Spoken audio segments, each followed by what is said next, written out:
25 तारीख को प्रदोष और 26 तारीख को शिवरात्रि। अब जरा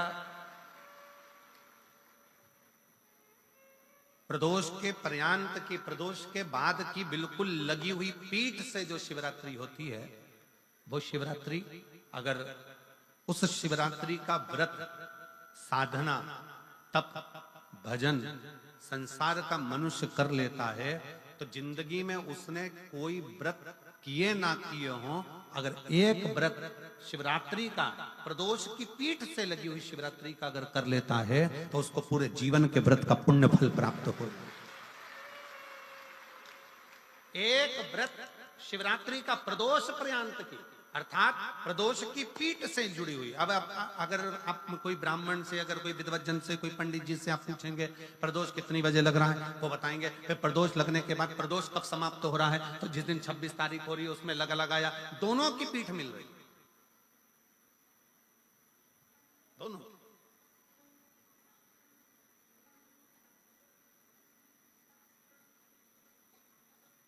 करो व्रत।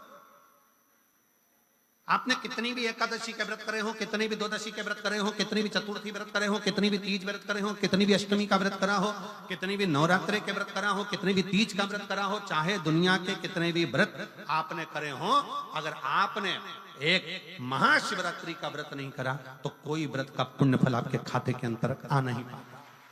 शिवरात्रि के व्रत की इतनी मूलता है। पर एक निवेदन है, अगर कोई बुजुर्ग है, कोई बीमार है, कोई बूढ़ा व्यक्ति है, बहुत बीमार है, तो उसको निवेदन है आप व्रत ये नहीं कि 24 घंटे का करो, आप व्रत 2 घंटे का कर लो, 1.5 घंटे का कर लो, 1 घंटे का कर लो, 15 मिनट का करो।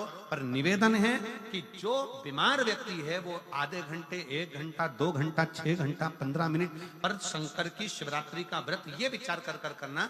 बहू बेटा नाते रिश्ते सबको कह देना। कोई बीमार व्यक्ति है ना, वो भी कह दे कि देख बेटा मेरा व्रत है, तो घर के लोग कहेंगे पापा आपकी तबीयत खराब, मम्मी आपकी तबीयत खराब, दादी आपकी तबीयत खराब, आप व्रत कैसे कर रही हो, बच्चे की व्रत, बच्चा कैसे व्रत कर रहा है, तो कह देना मेरा 2 घंटे का व्रत है, 2 घंटे मैं बाबा का नाम लेकर, जल चढ़ाकर, जल का आचमन कर कर मेरे बाबा की भक्ति कर लूं 2 घंटे की, मेरा व्रत पूर्ण हो जाएगा। मैं व्रत कर रहा हूं, आधी में पुनी। तुलसी बाबा कहते हैं थोड़े में बहुत होता है।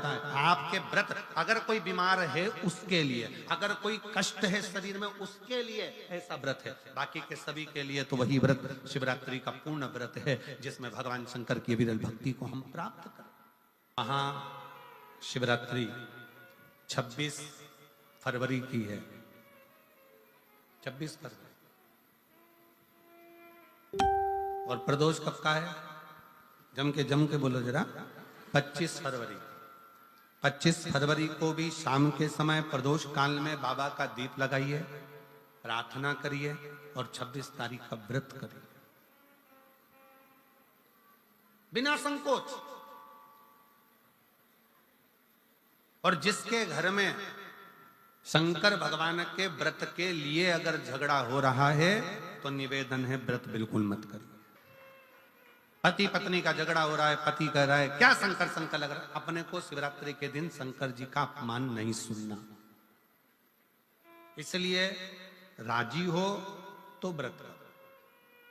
राजी नहीं है पति, परिवार के लोग राजी नहीं है, चिड़चिड़ कर रहे हैं तुम्हारे व्रत करने से, तो आपके चक्कर में शंकर भगवान की निंदा तुम्हारे कान में जाए, ऐसा व्रत किसी का, ऐसे व्रत की कोई मूलता नहीं। आपके घर के लोग राजी हो, माता पिता राजी हो, सास ससुर राजी हो, पति राजी हो, पत्नी राजी हो, परिवार के लोग राजी हो, बेटा बेटी सब, बच्चों का मन है मम्मी मुझे व्रत करना है, हाँ बेटा कर, एक ही तो व्रत करना है शिवरात्रि का, करो। घर के बुजुर्ग ने कह दिया मुझे व्रत करना है, बिल्कुल करो, आज का मौका मिला है आपको करने का, महाशिवरात्रि का व्रत करिए।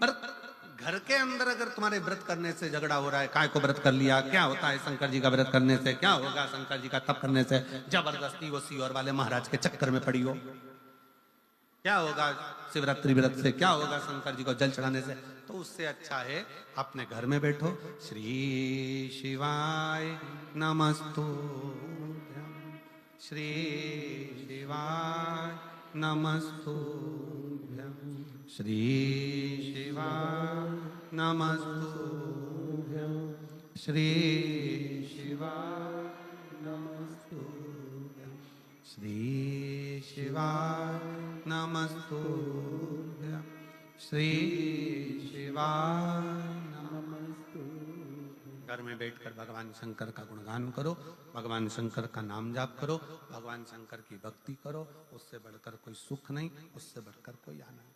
पर निंदा ना सुनते हुए, कुछ गलत विचार ना लाते हुए, गलत सोच ना लाते हुए, गलत दृष्टि ना रखते हुए, गलत भाव न रखते हुए भगवान शंकर की विरत भक्ति को अपने भीतर उतारने का प्रयास करें। शिव को अपने अंदर उतारने का प्रयास करें। शिव भक्ति, शिव महापुराण की कथा कर रही है। 3 स्थान का स्पर्श रोग का निवारण कर देता है। 3 जगह पर चढ़ाया गया अक्षत हमारे मन को एकाग्रित कर कर और हमें अपनी मंजिल तक पहुंचा देता है। और प्रदोष और शिवरात्रि के मिलन का महोत्सव हमारे जीवन को आनंदता देगा। फिर एक निवेदन करूंगा, जीवन में अगर बहुत तकलीफ है, बहुत कष्ट है, आपको पहले भी कहा फिर कहते हैं, 15 अक्टूबर को शिवरात्रि, 25 तारीख को प्रदोष और 26 तारीख को शिवरात्रि पड़ेगी। निवेदन करूंगा, अगर जिंदगी में थोड़ी सी तकलीफ है, दुख है, कष्ट है, परेशानी है, तो उस शिवरात्रि को हाथ से मत जाने दो। तो पहले भी कहा कि क्या क्या वस्तु भगवान शंकर को हम रात्रि के समय पर चढ़ा दें, जिससे हमारा रोग समाप्त हो जाए, हमारी बीमारी समाप्त हो जाए, हमारे जीवन में सुख समृद्धि लक्ष्मी आ जाए। वो समर्पण का भाव। और शिवरात्रि आने में देरी है और आपके जीवन में बहुत कष्ट है, बहुत कष्ट। महाराज 5 कमलगट्टे, 5 बेलपत्र तांबे के लोटे में जल भरकर रख लीजिए। सीधे हाथ पर उस कलश को रखो जिसमें 5 कमलगट्टे और 5 बेलपत्र रखिए। श्री शिवाय नमस्तुभ्यम शिव महापुराण का मूल मंत्र है। जैसे भागवत का मूल मंत्र है ओम नमो भगवते वासुदेवाय, शिव महापुराण का मूल मंत्र है श्री शिवाय नमस्तुभ्यम। इस मंत्र का 5 बार स्मरण कर कर आपको जो तकलीफ है उसको हृदय चित्त से धरकर मस्तक से कलश को लगाकर किसी एकांतेश्वर महादेव पर, एकांतेश्वर महादेव मतलब अपने गांव से, नगर से, शहर से जो बाहर खेड़े में हो, बिल्कुल बाहर, जिस शिवलिंग पर कोई पूजन करने ना जाता हो, एकांत में बैठे हो, जंगल में बैठे हो, कहीं किसी वृक्ष के नीचे विराजमान हो, ऐसे एकांतेश्वर महादेव पर अपनी कामना कर कर वो जल समर्पित कर दो। 1 बेलपत्र, 1 कमलगट्टा उठाकर अपने घर पर लेकर आ जाओ। जो तकलीफ बहुत ज्यादा हो रही है 5 दिन में आपको मालूम पड़ जाएगा, 5 दिन में अंतर आ जाएगा।